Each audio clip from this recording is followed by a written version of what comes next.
Ajju academy students అందరికీ కూడా my heartful welcome. ఈరోజు మన ఇండియన్ సొసైటీలో భాగంగా ఫ్యామిలీ అనే టాపిక్ని డిస్కషన్ చేసుకుందాము. ఓకే, ఇండియన్ సొసైటీ మొత్తం యూనిట్ 1, యూనిట్ 2, యూనిట్ 3గా మనం డివైడ్ చేయడం జరిగింది. ఓకే, యూనిట్ 3లో చాలా టాపిక్స్ మనకి పాలిటీతో ఇంటర్లింక్ అయి ఉంటాయి. యూనిట్ 1లో చాలా టాపిక్స్ మనం కొన్ని సందర్భాల్లో ఇండియన్ హిస్టరీని ఇంటర్లింక్ చేసుకొని చదువుతాం. మరొక ముఖ్యమైన పాయింట్ ఏంటంటే ఇండియన్ సొసైటీ అనేది గ్రూప్ 2 ప్రిలిమ్స్కి తప్పించి మరే పరీక్షలో కూడా మనకి ఉపయోగపడదు, అంతగా ఉపయోగపడదు. మీరు హిస్టరీ తీసుకోండి, గ్రూప్ 1 రాయండి, గ్రూప్ 2 ఎస్ఏ కానిస్టేబుల్ ఏ పరీక్ష చేసినా ఉంటుంది. ఓకే, అన్ని సబ్జెక్ట్స్ జనరల్ స్టడీస్లో ఉండే చాలా సబ్జెక్ట్స్ ఉపయోగపడతాయి, కానీ సొసైటీ అనేది మనకి కేవలం ఇక్కడ వరకే ఇంపార్టెంట్. కాబట్టి మనం గ్రూప్ 2లో ఉన్నటువంటి 30 మార్కులకి ఏ విధంగా మనం స్కోర్ తెచ్చుకోవాలి అంతవరకే.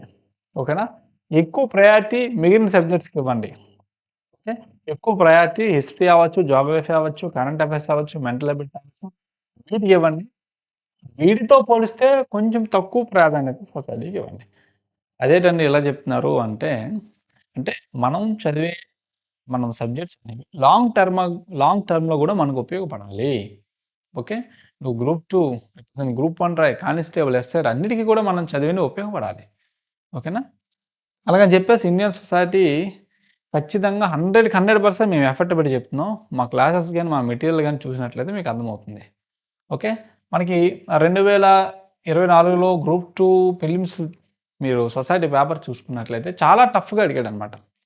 అంటే అంత టఫ్గా ఇచ్చినా సరే మనం ఈసారి ఆన్సర్స్ పెట్టే విధంగా మన క్లాసెస్ కానీ మెటీరియల్ కానీ ఉంటుంది. అదేవిధంగా పేపర్ మోడరేట్గా వచ్చినా సరే, ఈజీగా వచ్చినా సరే మనం అట్లీస్ట్ 30కి 20+ మార్క్స్ అనేవి స్కోర్ చేద్దాం. అట్లీస్ట్ అనమాట, మ్యాక్సిమం 30కి 25 మార్క్స్ అనేవి సొసైటీలో మనం స్కోర్ చేసే ప్రయత్నం చేద్దాం అనమాట.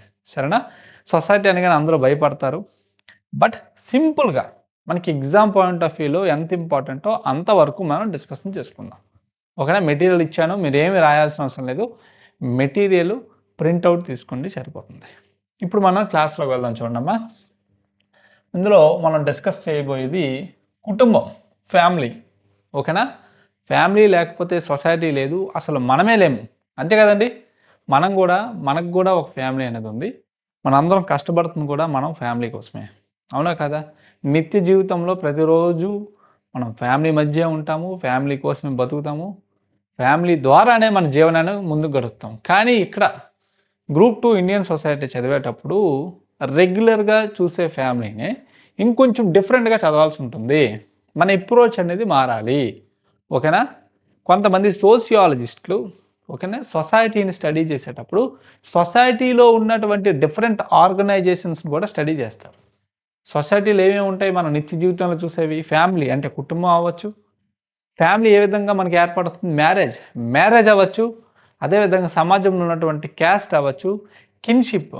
ఫ్యామిలీ తర్వాత ఏం ఏర్పడుతుంది? కిన్షిప్ అంటే ఏంటి? బంధుత్వం, రిలేషన్షిప్స్ అనమాట. ఇవన్నీ కూడా సోషియాలజిస్టులు, సామాజిక శాస్త్రవేత్తలు అధ్యయనం చేస్తారు. వాళ్ళు అధ్యయనం చేసి వాళ్ళు ఇచ్చినటువంటి థియరీని ఎగ్జామ్ పాయింట్ ఆఫ్ వ్యూలో మనం చదువుకోవాలి.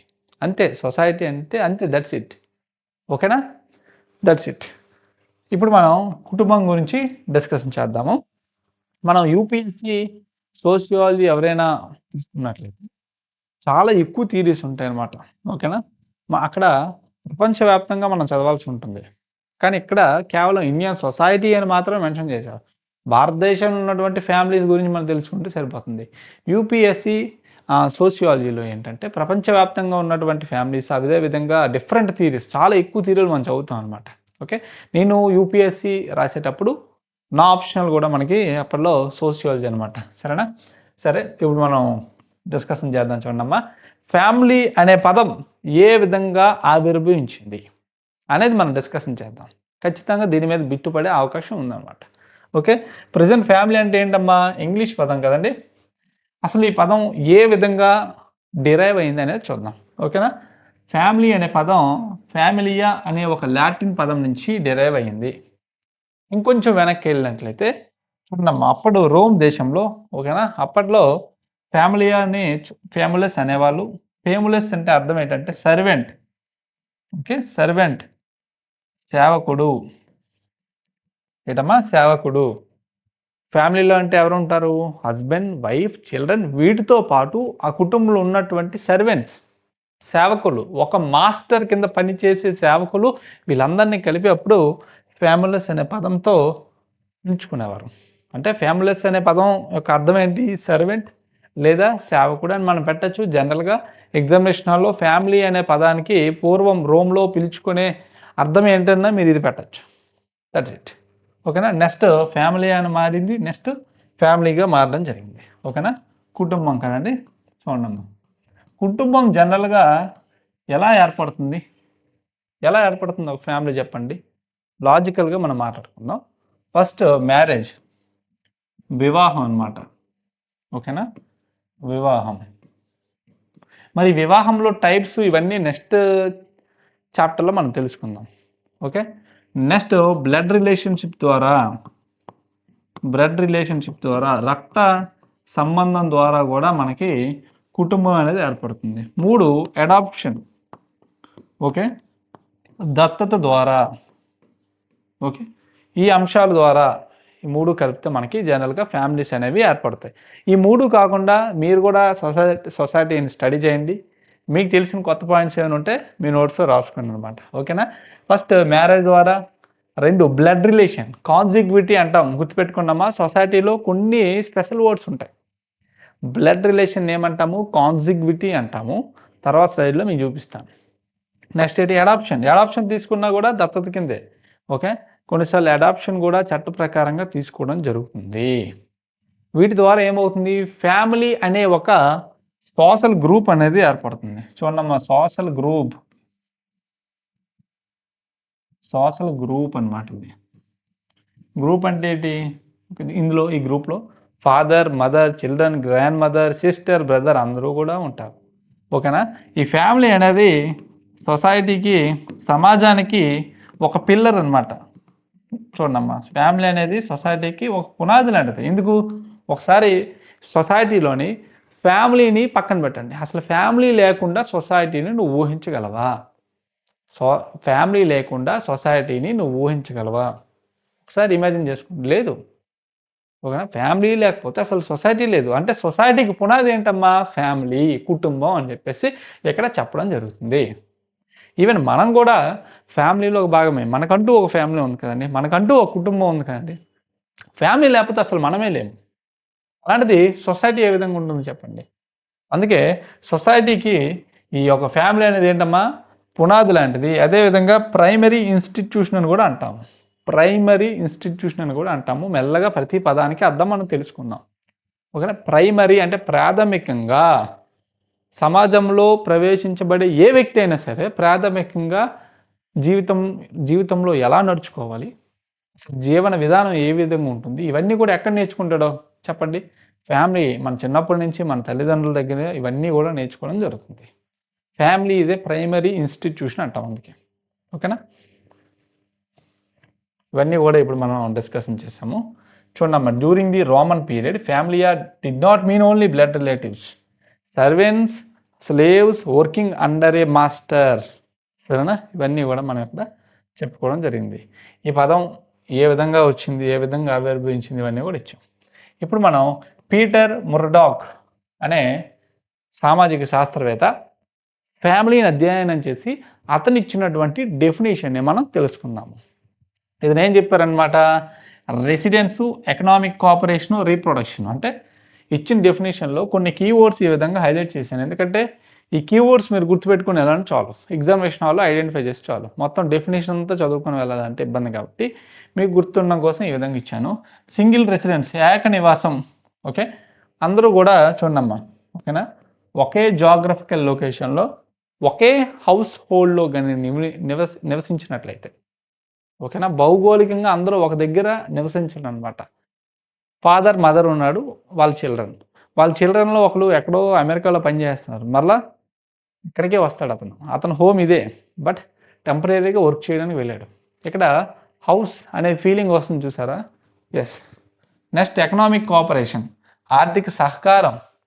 అంటే ఒకరు డబ్బులు సంపాదించడము, ఒకరు ఇంట్లో పనులు చూసుకోవడము, ఓకేనా, పిల్లల పెంపకం, ఇవన్నీ కూడా వీళ్ళ మధ్య ఒక ఆర్థికమైనటువంటి సహకారం ఉండాలి.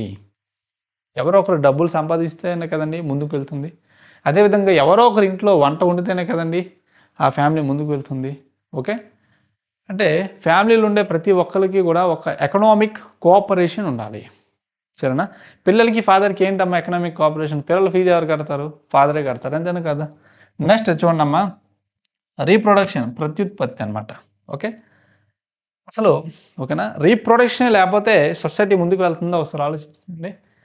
రీప్రొడక్షనే లేకపోతే సొసైటీ అనేది ముందుకు వెళ్ళదు. ఖచ్చితంగా ఫ్యామిలీలో one of the primary function ఏంటంటే రీప్రొడక్షన్.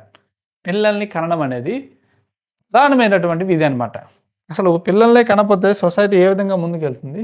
చూడండమ్మా, ఇతను ఇచ్చినటువంటిది ఏంటంటే రీప్రొడక్షన్ కూడా ఏ విధంగా జరగాలంటే సామాజికంగా ఆమోదించిన లైంగిక సంబంధం ద్వారా పిల్లలను కని పోషించే బాధ్యత కుటుంబానికి కలిగి ఉన్నది అని అతను చెప్పడం జరిగింది.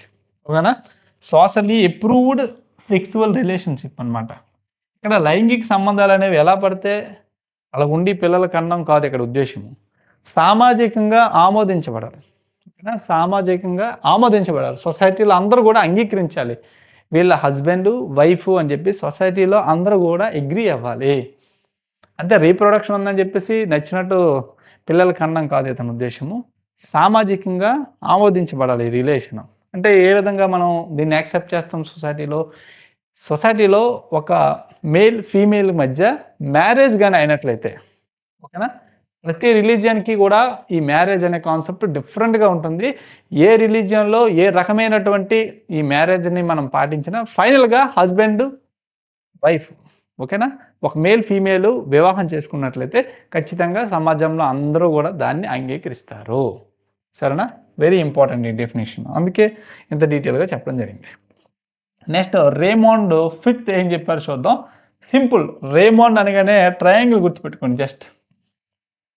ఓకేనా? ఇందులో ఏం చెప్పాడు, ఒక స్లైడ్ పేరెంట్ అని, హస్బెండ్ అని, ఒక స్లైడ్ వైఫ్ అని, ఒక స్లైడ్ చిల్డ్రన్ అని చెప్పడం జరిగింది. అంతే, దట్స్ ఇట్. ఇంకెక్కువ డెప్త్‌గా వెళ్ళకండి, ఇంకెక్కువ అనాలిసిస్ కూడా మనకు అవసరం లేదు. ఒకసారి మీరు ఇతను ఇచ్చిన డెఫినిషన్ పరిశీలించినట్లయితే స్మాల్ ఫ్యామిలీ గురించి ఇతను డిస్క్రైబ్ చేశాడు. జస్ట్ ఇది మన అనాలిసిస్ మాత్రమే, అంతే కదండి. ట్రయాంగిల్ అనేది ఏంటి, ఒక క్లోజ్డ్ గ్రూప్. ఒక క్లోజ్డ్ గ్రూప్. ఇక్కడ 3 సైడ్స్‌ని ఏ విధంగా కంపేర్ చేశారు? ఓకేనా? Father, mother, children. ఇక్కడ గ్రాండ్ ఫాదర్ కానీ, గ్రాండ్ మదర్ కానీ వీటి గురించి ప్రస్తావన అనేది తక్కువగా ఉంది. నెక్స్ట్ చూడమ్మా. Next MacIver and Page, very very very very important. ఇది కొన్ని మనం ఎక్స్పెక్ట్ చేయొచ్చు, అందులో ఇది ఒకటి అనమాట. ఓకే, వీళ్ళిద్దరూ సొసైటీకి సంబంధించి ఇచ్చినటువంటి డెఫినేషన్ ఏంటో ఒకసారి చూడమ్మా. ఓకేనా? Family is A group that bears children through a stable sexual relationship. స్థిరమైన లైంగిక సంబంధం ద్వారా పిల్లలను కనే సమూహమే కుటుంబం అని చెప్పడం జరిగింది. ఇక్కడ కూడా వీళ్ళ యొక్క ఒపీనియన్ ఏంటి డెఫినేషన్లో, పిల్లలు కనడము. కానీ పిల్లల్ని ఏ విధంగా కనాలంటే ఒక చూడమ్మా, స్టేబుల్ సెక్సువల్ రిలేషన్షిప్, ఒక స్థిరమైన లైంగిక సంబంధం. ఏదైనా ఒక ఇద్దరి మధ్య ఒక స్థిరమైన లైంగిక సంబంధం ఎప్పుడు ఏర్పడుతుంది? వాళ్ళిద్దరూ వివాహం చేసి కలిసి ఉన్నప్పుడే కదండి. ఇక్కడ కూడా వివాహం అనేది కీలక పాత్ర పోషిస్తుంది. ఇందాకలో అతను ఏం చెప్పారు, సామూహికంగా, ఓకేనా, సమాజం యాక్సెప్ట్ చేసినటువంటి. ఇక్కడ ఏం చెప్పారు, స్టేబుల్ రిలేషన్షిప్. మ్యాక్సిమం వీటన్నిటికీ మీరు కంపేర్ చేసుకున్నట్లే మ్యారేజ్ అనమాట ఇక్కడ ఇంపార్టెంట్.